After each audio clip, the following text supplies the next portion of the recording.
നിയമങ്ങളിലും സാമൂഹിക മര്യാദകളിലും വലിയ മാറ്റങ്ങൾ വരുത്തുന്ന സൗദി അറേബ്യയിൽ പൊതു സ്വകാര്യ മേഖലയിലെ ജീവനക്കാർക്ക് ഇനി ഔദ്യോഗിക വസ്ത്രധാരണ രീതി നിർബന്ധമാക്കുന്നു. എന്താണ് ഈ പുതിയ നിയമം? ആരെയെല്ലാം ഇത് ബാധിക്കും? നോക്കാം. സൗദിയിലെ മാനവശേഷി സാമൂഹിക വികസന മന്ത്രാലയമാണ് പുതിയ വസ്ത്രധാരണ നിയമാവലിക്ക് രൂപം നൽകിയിരിക്കുന്നത്.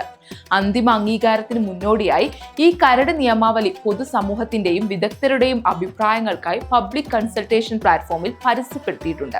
രാജ്യത്ത് നിലനിൽക്കുന്ന മൂല്യങ്ങൾ, പാരമ്പര്യങ്ങൾ, സംസ്കാരം എന്നിവയ്ക്ക് വിരുദ്ധമല്ലാത്ത ഒരു പെരുമാറ്റച്ചട്ടം സ്ഥാപിക്കുകയാണ് ഈ പുതിയ നിയമാവലിയുടെ പ്രധാന ലക്ഷ്യം.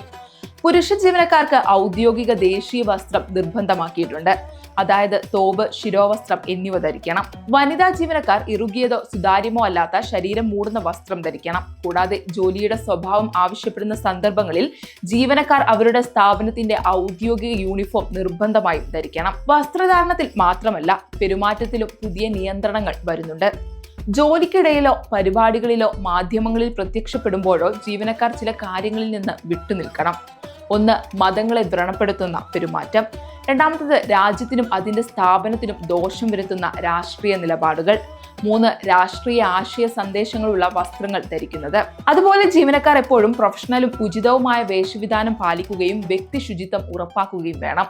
ജീവനക്കാരും തൊഴിലാളികളും അവരുടെ കടമകൾ നിർവഹിക്കുമ്പോൾ സത്യസന്ധത, സുതാര്യത, ഉത്തരവാദിത്തം, നിഷ്പക്ഷത, മറ്റുള്ളവരുടെ സ്വകാര്യത മാനിക്കൽ എന്നിവ പ്രകടിപ്പിക്കേണ്ടതുണ്ട്.